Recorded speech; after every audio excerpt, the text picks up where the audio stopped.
This week on Transformation in 900 Seconds, things are going to be a little different. We are going to deviate from our regular program and circle back to our first guest from this series, Tony Hansman.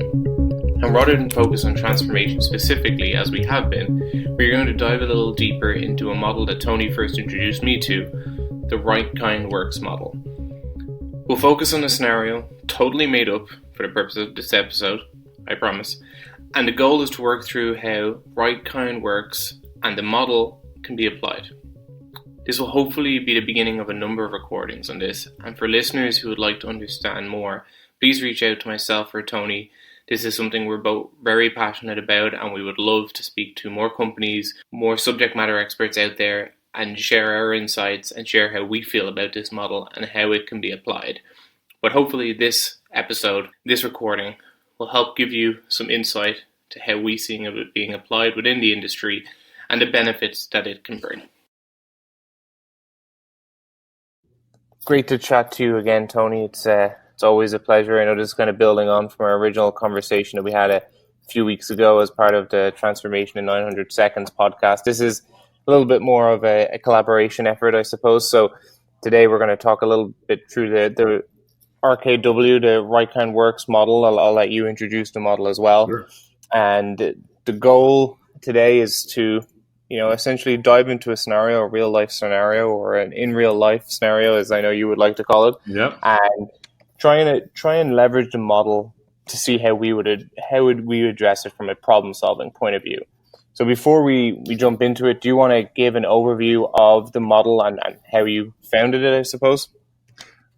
Sure. It's pretty brief. Basically, at Pivotal, there are a set of values, and they really live by them, right? And so that is do what's right, and right here, just we can break down that definition. Do what's kind, and do what works. And so there's another video, 30 minutes, that really breaks down what that means. But the shortest version to think of it is, if you're sitting in a room problem solving with people, you want to make sure that your solutions all pass.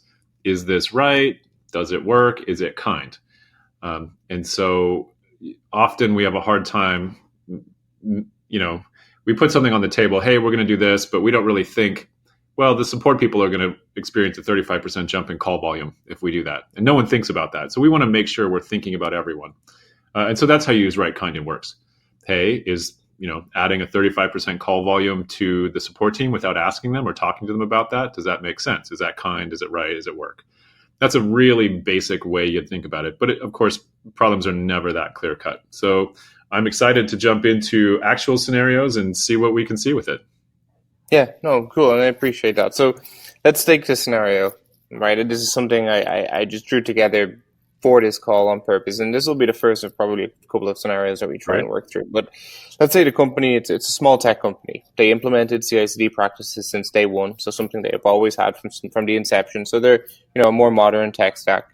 They've grown quickly, and their original plan was to end up, really getting to a mature CI/CD pipeline over a period of time. Now, and that plan has somewhat got skewed up as they dealt with some of the growing pains from ultimately growing quickly. There was a big push as part of that to reach daily deployments. But doing so has ended up putting a large amount of pressure on teams. It's forcing almost 12-hour days from every development team within the organization. Large amounts of manual QA is being pushed because it's the only way that they can get through, but that's ultimately causing the bottleneck, resulting in long days, right? Just because they have to do the daily deployment.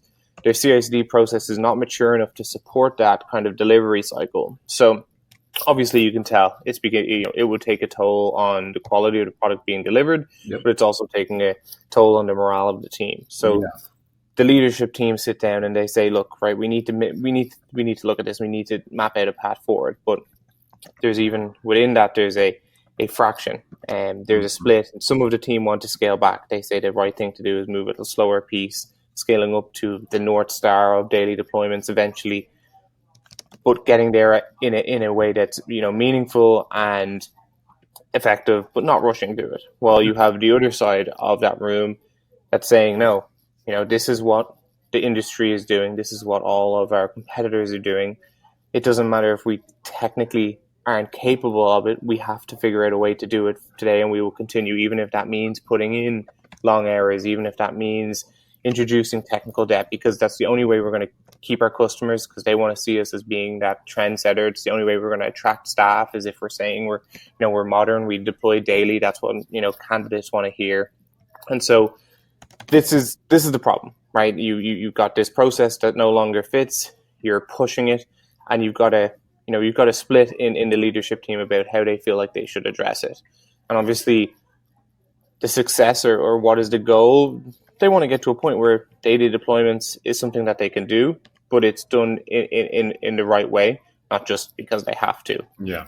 So if you take that as that's the scenario, the requirements, let's say, of this business, because I think that's important for any problem and so for context setting for you as, let's say, the consultant that is in trying to help them resolve this issue. Yeah. They've a couple of SLAs, right? They've got up 99.99% uptime and availability is something that they have an SLA around, right? They must hit that. They have SLAs around their SEV 1 and SEV 2 defects as well.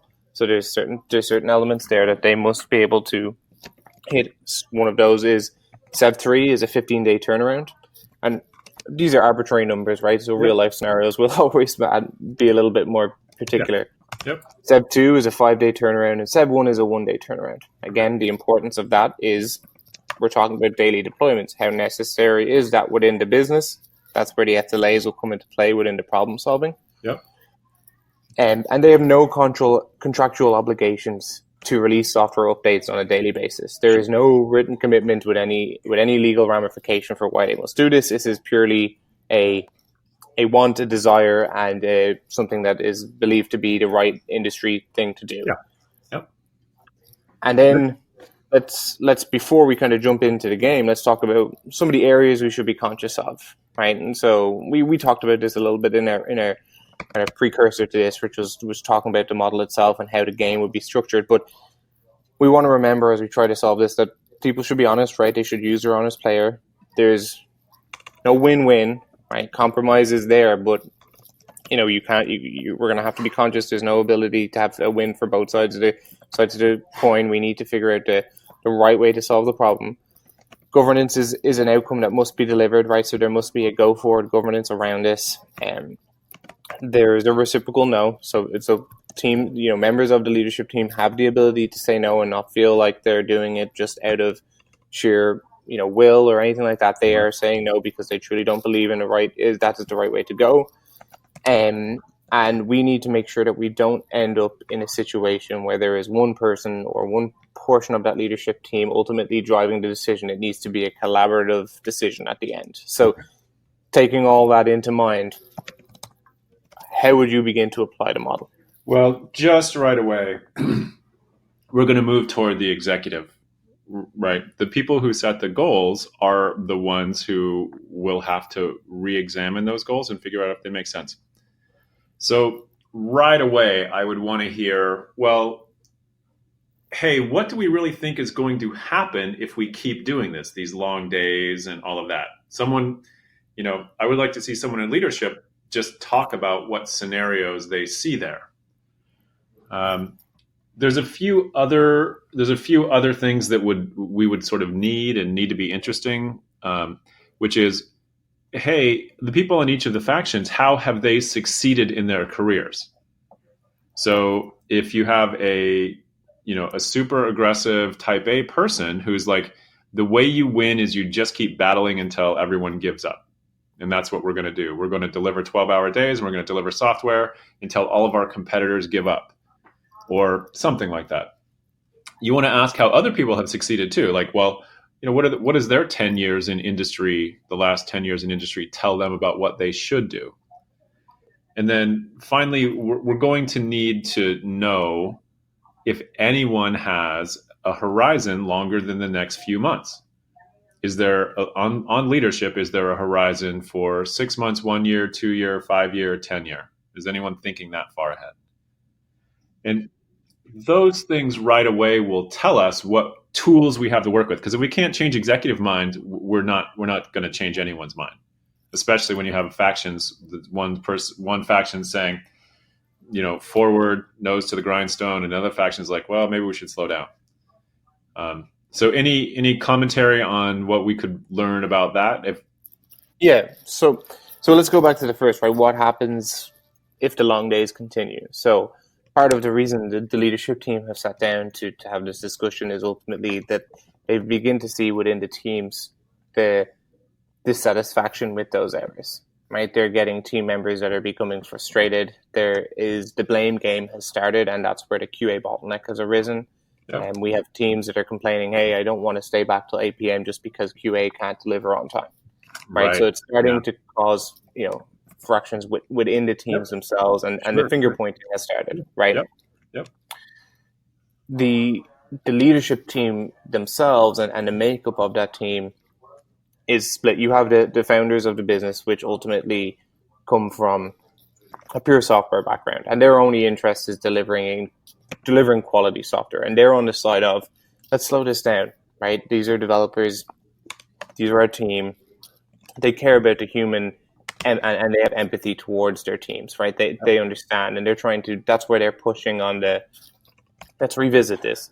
The other side of the leadership team is made up of two groups. You have the sales lead, and no offense to any salespeople out there, because there's some good guys too.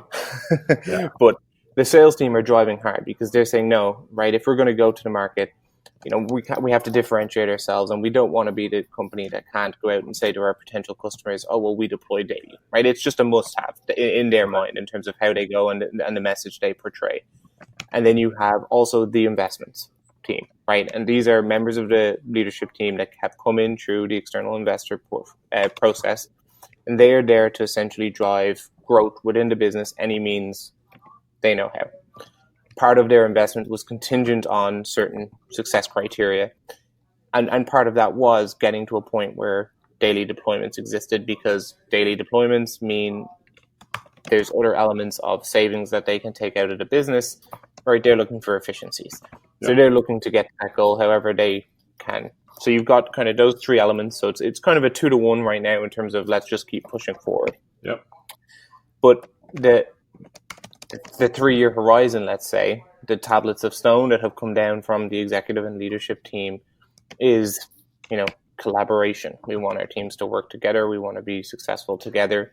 Trust. We want to make sure that we trust each other as team members, that you can sit to the person next to you and trust the work that they're doing, and vice versa. And you can trust in the fact that they'll support you throughout it, right? So there's two tablets of stone they have. Also, leaner, faster to value. Right, they want to be able to deliver faster, and that's probably where this is kind of stemming from. And the fourth, I suppose, tablet of stone is being the manager of the business. So they want every team member to feel like they're empowered to change how the business operates, drive the business forward, take ownership, come up with ideas, and essentially, take on the managing director role as an employee. So think about the business and essentially be invested in the success of the business by feeling like you can help make those decisions. Yeah. Yep. Okay. Yep. Okay, that makes sense. Give me a second. Okay. Well, let's first of all take this. The reason that we're having so we always have to ask, what are the reasons for the 12-hour days? And sales wants to drive hard, and investors want to drive growth. But having 12-hour days is just flatly against what's on the 3-year horizon. Does that make sense? You're like, right, exactly. Yeah, and you couldn't really choose that goal. So now we're just going to have to find out from the executives, well, who's lying here? Like, Who signed up for this 3-year goal of collaboration, trust team members, leaner, faster to value? Every team member is employed. Every employee could drive the business forward, and everyone could do a managing director role. Like, those sound great, and literally, if you could deliver those that would be fascinating and amazing. But what are we trying to balance that against?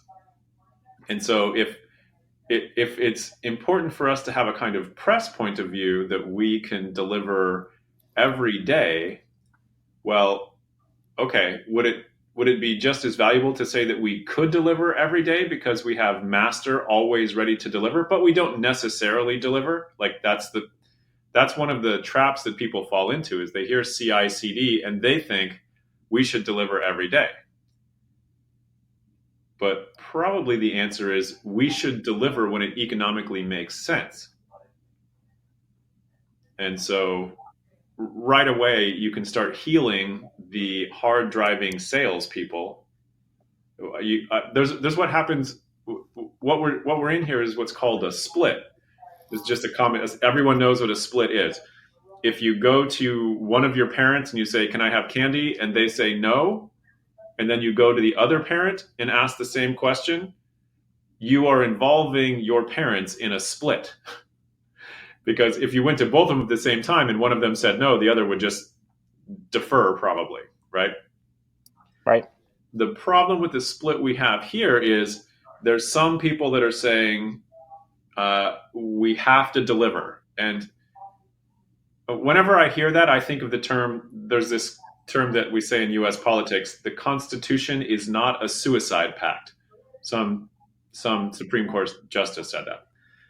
And so deliverables like delivering every day is not a suicide pact. I mean, you got to be able to know if you say, hey, if we ship every day, we make $20,000 more a day. Well, now we've got something to go on. But if you say we ship every day and it's worth something in recruiting, like, well, maybe if our recruiting thing were we have absolute commitments to shipping as fast as we can, and we bound that economically and humanely to find out what's a good shipping for both our product and our people. So you can cover some of your concerns in recruiting right there. Having actual empathy for teams, giving people a lot of runway to be, as our 3-year goals would say, giving a lot of people a lot of runway to figure out how this business is actually going to work. That's very attractive, especially to a small company. It's harder to deliver at a medium and large company. But if you're a small company, you can deliver that, then, make a hypothesis. Hey, if we let staff members brainstorm on how we could deliver better service, and they feel empowered by that. And it's not hey, thanks for your idea, no one's ever going to use it. Because if you're going to do thanks for the idea, no one's ever going to use it. Well, that doesn't actually get the kind of team cohesiveness you want. It just means that one person makes a decision and everyone else doesn't. Right. Does that make sense? Yeah, and I think if you look at this particular scenario, and I'm somewhat maybe biased towards the scenario because I've created it in my mind at this point, but one of the big things that would stand out to me if I'm sitting in the room with that leadership team, trying to help them, coaching them through this, problem-solving mission or mediating, whatever you want to call it, is you just mentioned it. What is the value in you deploying daily, right? There's no SLA that defines that you must do that, right? You've never committed to a daily deployment to a customer. You have no contractual obligation to it. Are you doing it just because you think it's the right thing to do? And then if you think it's the right thing to do, why do you think that? And I would almost start there with a team and say, okay, let's value stream this. Like, why do you feel it's the right thing to do? And to the opposite team, why do you feel like it's not the right thing to do? Yeah. Your point, you're absolutely right. And the real thing I realized to summarize is, hey, management has to be saying the same thing. And so what I would fundamentally say is, if you can't get your management and senior leadership aligned on some basic things, then you're always going to have a morass. You're always going to have someone who's second guessing or someone who's lost. And that is corrosive in an environment because staff members line up behind executives and managers who have helped them. So if the software founders who are interested in humane and sustainable work practices are, privately telling their teams like, well, I want sustainable and humane work practices, but I can't get them through these other people. Well, what's that do for staff members? Right. It's very discouraging. And it's like, well, these are the obvious right things to do. How come we can't get any airtime to actually get that heard? And so, if the investor group and the sales group is literally, because sometimes the investor groups and the sales groups are very smart and they're much better at people. They have skill sets that lend themselves to leading people. And so if they can, I don't know, sell something that is not really sustainable but can make it sound sustainable and humane, and then the whole business makes decisions based on that, well, I think you've got a broken process from the beginning. Yeah.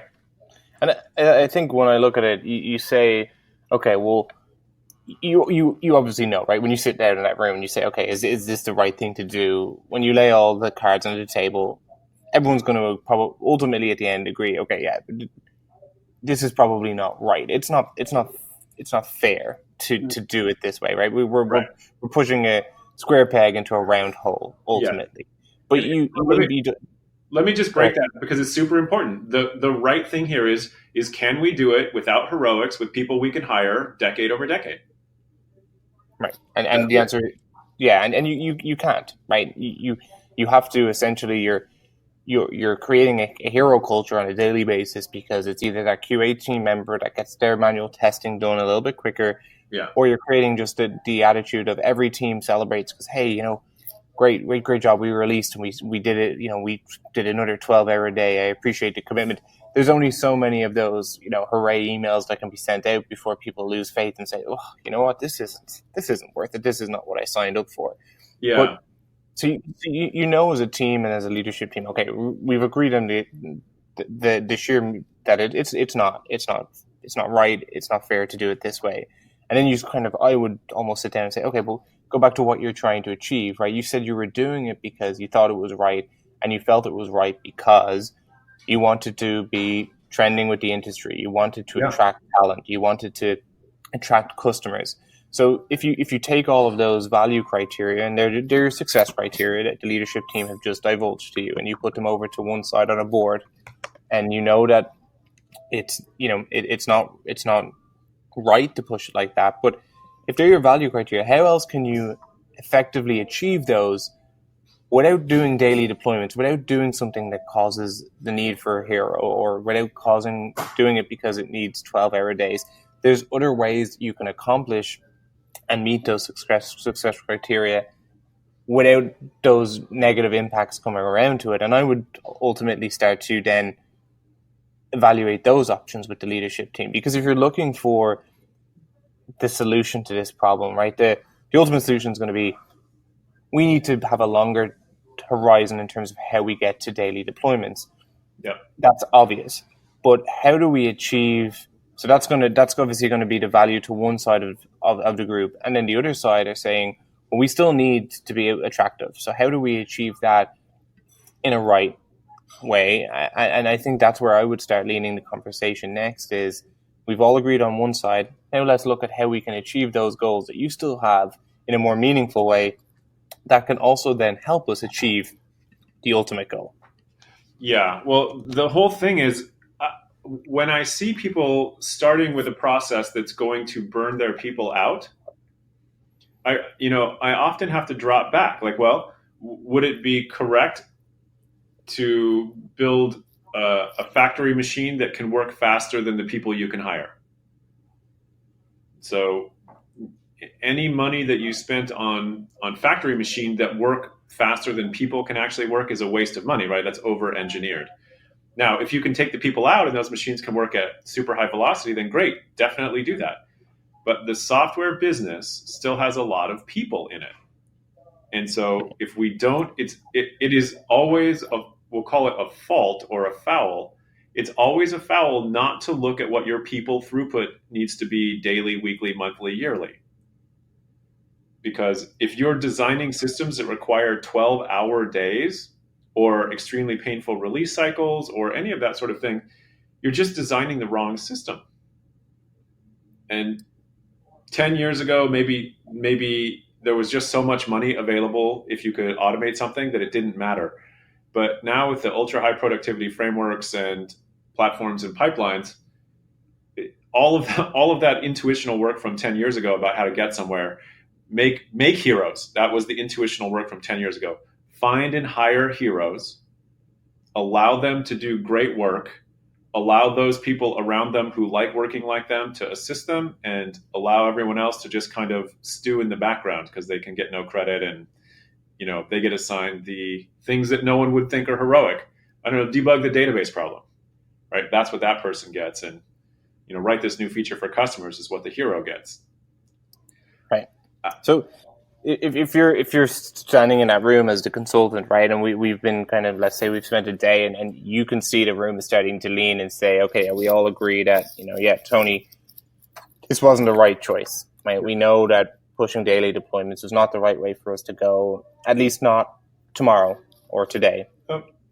But you've made that message clear to us. Except for we still have this problem, right? We still have to be relevant. We still have to be attractive. How do you leveraging your model? How would you say that we start to evaluate the options that'll still allow us to be interesting to candidates and look to customers like we're leaping forward in terms of technology? And how would you help us? Where would you point us to start mapping out that CI/CD journey with our ultimate goal of being at a point where we can do daily deployments and in a way that is right, kind, and works, right? So the first thing, let's just pretend we can heal the split on the executive team. Because you literally can't do anything with that because so we're talking specifically about recruiting, how to be attractive to people who have many options besides your job.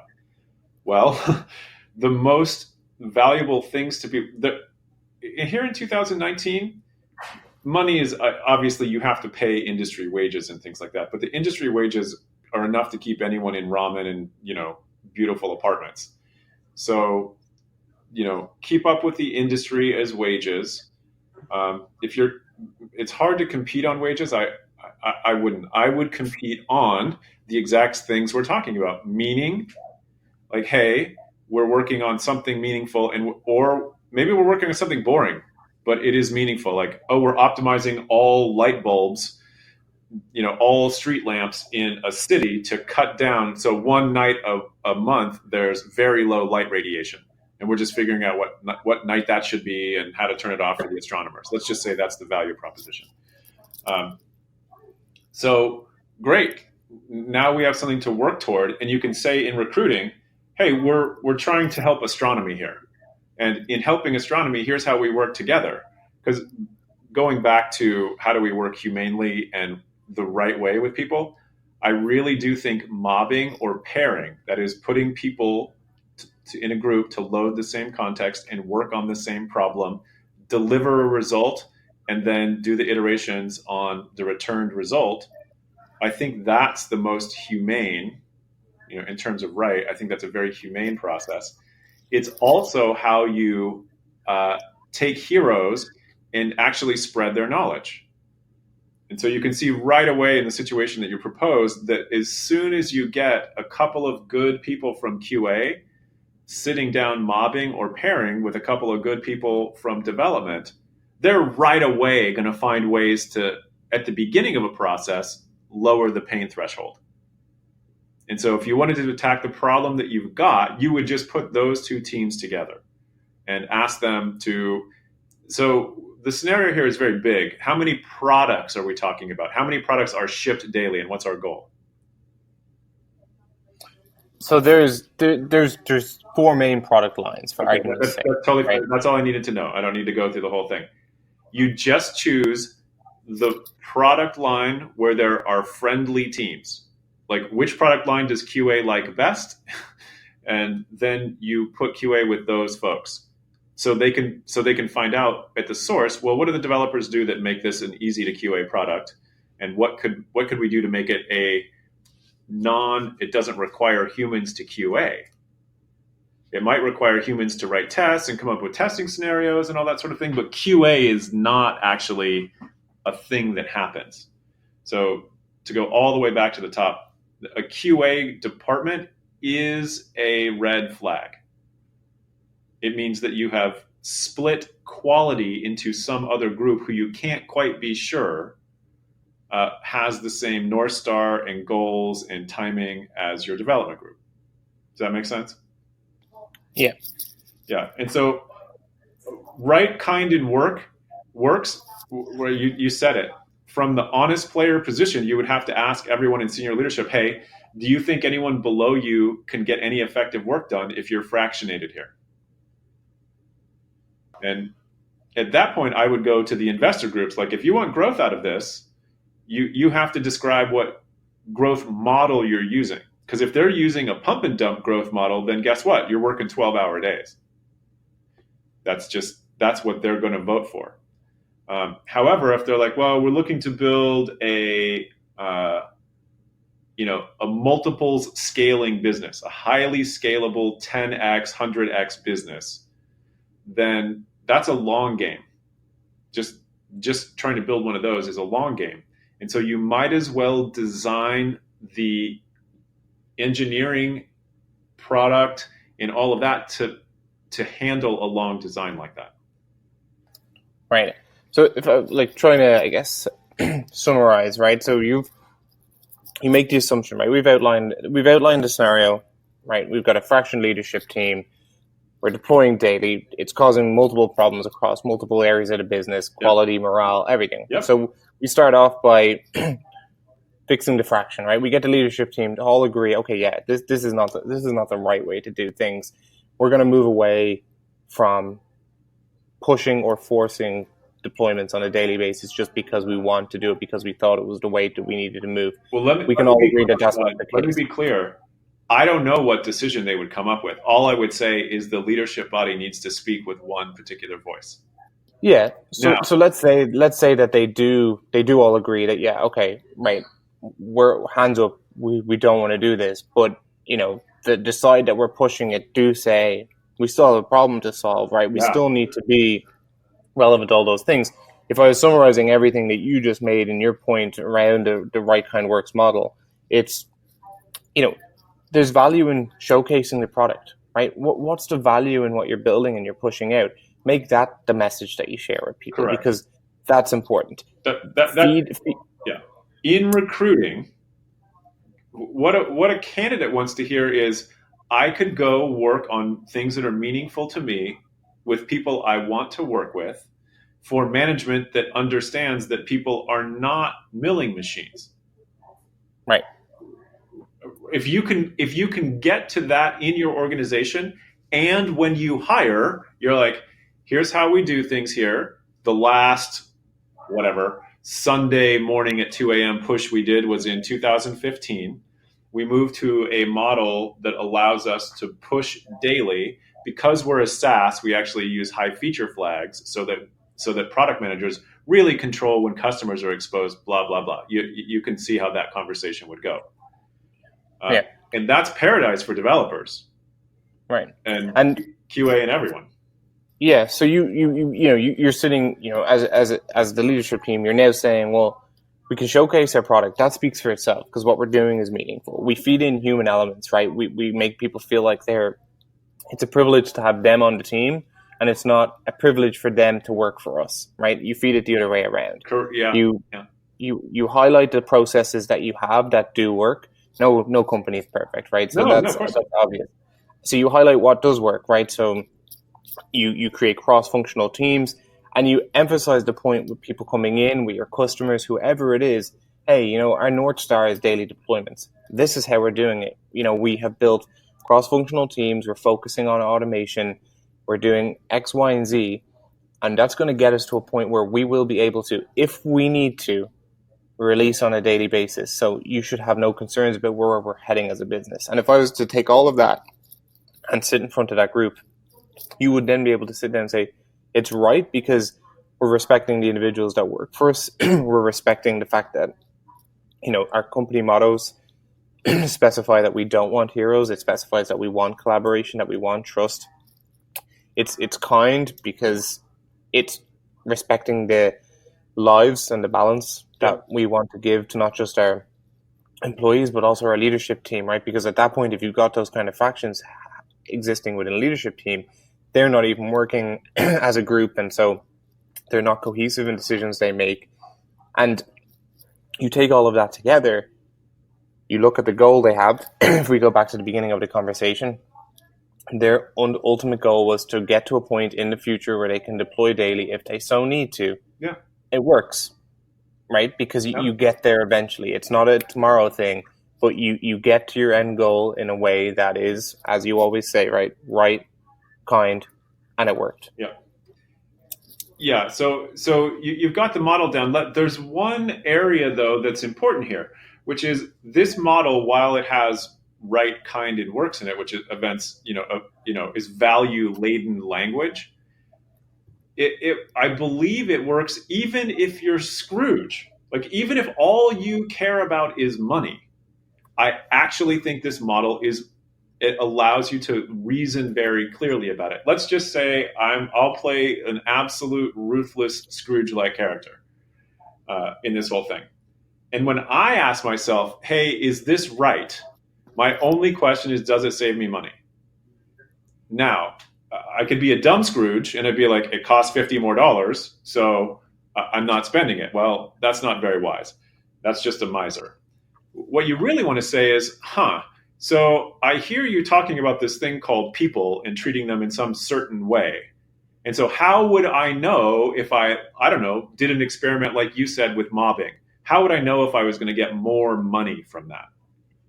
And then you just say, great, if you would like to do an experiment, do a 3-month experiment and just look at feature flow from the team that you did the experiment with versus other teams who have a good track record, right? We think that we can show that if you treat people humanely and sustainably, you'll get a better feature flow. That is, features that are potentially deliverable into production.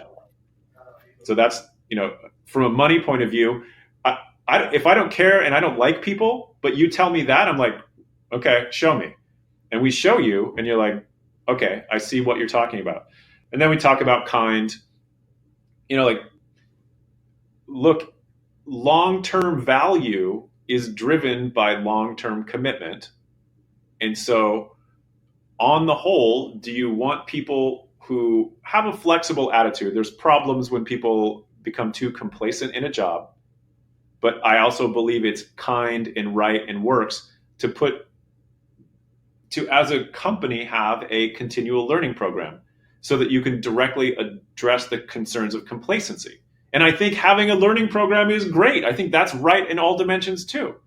Again, if I'm only interested in money and I can be convinced that on a 5-year basis, I get a much better payoff by having people with average tenure in the product of 5 to 7 years, well, there you go. I can test that, and maybe that's too long a horizon for a Scrooge. But I get your point. It really comes down to asking those key questions at every point in the decision or the problem making process, right? Yeah, like you've probably heard me say it. You do not have to be a West Coast hippie to use this. It's not meant to be squishy. It's meant to be super clarifying to a leadership team. Right. And so to summarize this, and if you had to give someone 3 questions to ask themselves or to ask the person sitting across the table from them when they're making decisions, what are those 3 questions that you would put to them at any point in time? Do you have any agendas that are not on the table? No. Well, so that's the first question. And so if we're serious here, I'm like, okay, so you're telling me now that you don't have an agenda on the table. Because in 3 months, when you say, hey, we need to do this because blah, I'd be like, that was an agenda you needed to put on the table 3 months ago. And so if we're being honest players, you got to put everything in. Hey, I'm currently the VP of development and I'm looking for the CIO role. I want the CIO role. And so if you don't put that on the table, you'll be making moves that pad your path to CIO role and maybe ignoring everything else.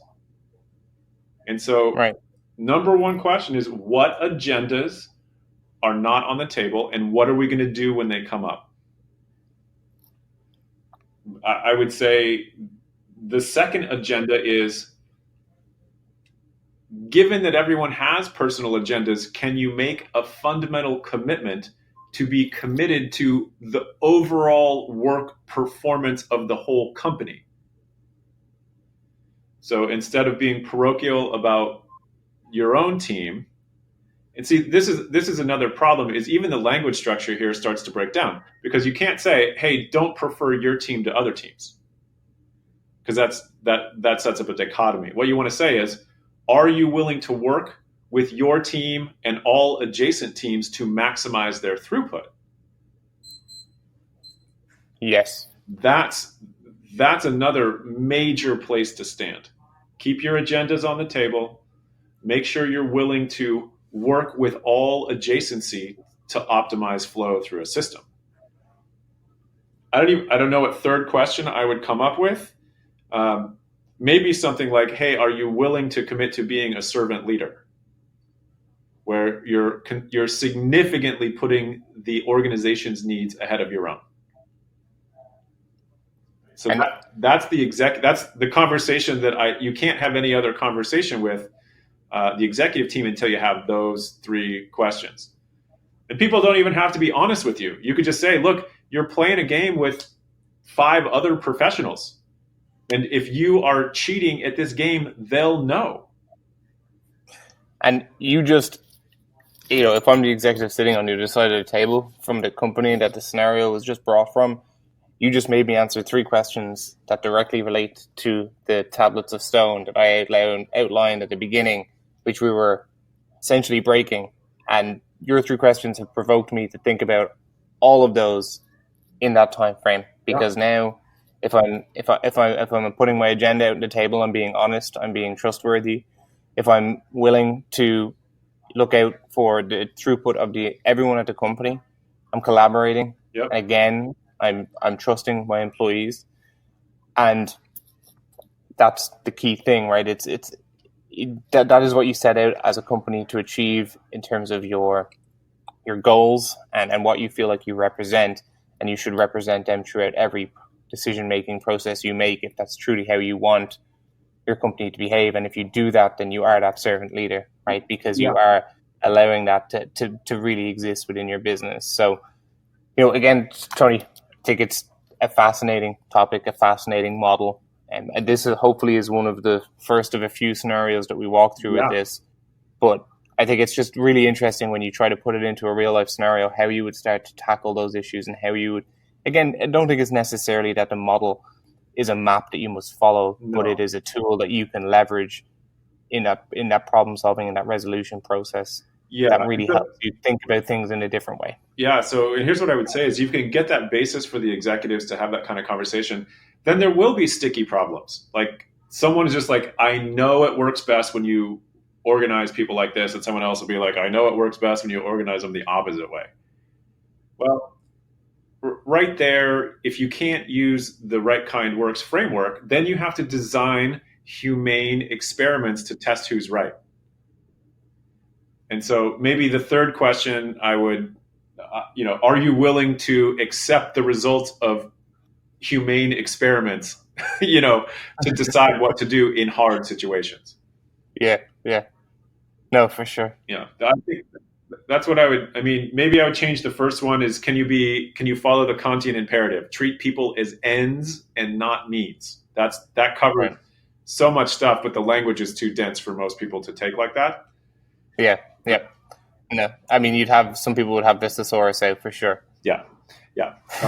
But there you go. I mean, if you can't reach executives, you have an extremely hard time. And a small company, if you can't reach the executives, you're absolutely sunk. There's just nowhere to go. Yeah. At a medium and large company, you can do some guerrilla tactics to get some really effective stuff in there. CI/CD, platform deploys, that kind of thing. And then you can often find someone who's very ambitious. And they're like, how did you guys do that? And you tell them, and you say, hey, we need help at the executive level to get this out there. Can you help? And so there's some guerrilla ways you can do it at large organizations. Small organizations, you must capture leadership. Yep. Well, Tony, again, as always, I appreciate it. I hope we're going to pick this up again soon. Of course. And for everyone that's, I hope, tuned in, listened, downloaded, don't be worried. There'll be more iterations on this as we dive a little bit deeper into the model with Tony, who's, I would say, the founder of the Right Kind Works model. But again, Tony, appreciate the time. That's Rob Me, to be really clear. My CEO at Pivotal, that was all there when I showed up in 2012. So he had been running his company like that for 20 years. So Rob Me is who did all of that. I just picked it up and I'm like, this is awesome.